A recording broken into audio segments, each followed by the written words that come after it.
arrin aad shacabka Soomaaliyeed inta aqliga u saaxiibka ay soo dhaweynayaan way arrintu ra'iisul wasaaruhu ka hadlay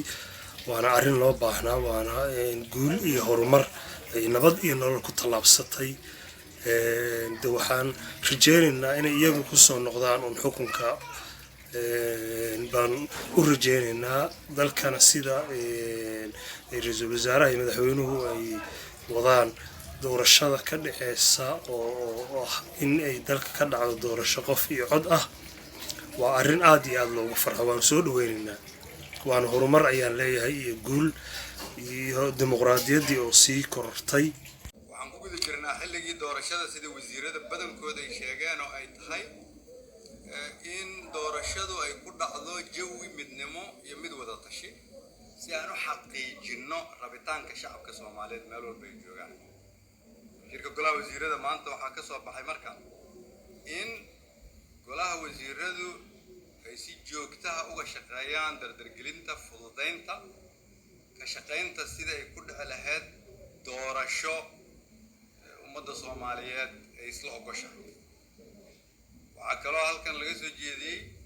in laga shaqeeyo in dadka Soomaaliyeed oo dhan la isu keeno lala xiriiro cid walba golaha wasiiraduna ay ka shaqeeyaan xukuumaduna ay qaadato doorka ay ku leedahay si ummadda Soomaaliyeed dhacdo ama lagu shaqeeyo fikir ku salaysan muddo kordhin sababtoo ah muddo kordhin waxay horseedi kartaa qalalaasa siyaasadeed mid amni iyo mid dastuur sida golaha wasiiradu ay codsadeen marka waa inaan u shaqeynaa kulligeen in hadda la soo gaaray waqtigii dalkan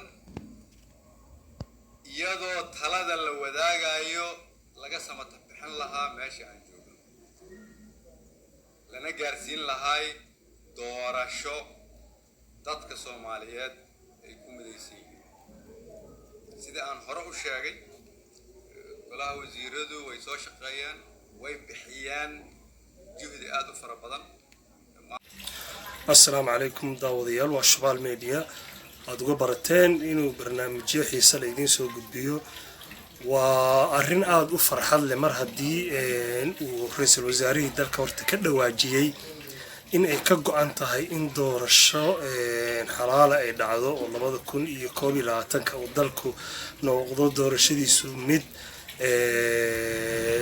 ku soo dhacday hanaan dimuqraadiyadeed iyo isfahan marka qaabkan ay dadku hadeer saxaafadu la wareegayeen muddo kororsi baa labada waxaad moodaa in madaxweynaha iyo ra'iisul wasaaruhu ay ka go'an tahay dalka inuu doorasho ka dhaco sida muuqatana kalsooni bay qabaan oo shacabka ah haddii doorasho qof iyo cod la dhahana waxaan aaminsanahay inay ku soo noqonayaan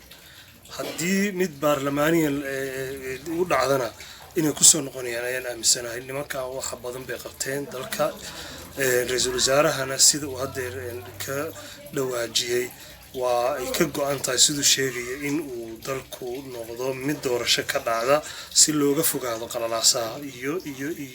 in dalku uu ku soo noqdo isqabqabsi iyo inuu meeshii laga yimi dalka dib ugu noqdo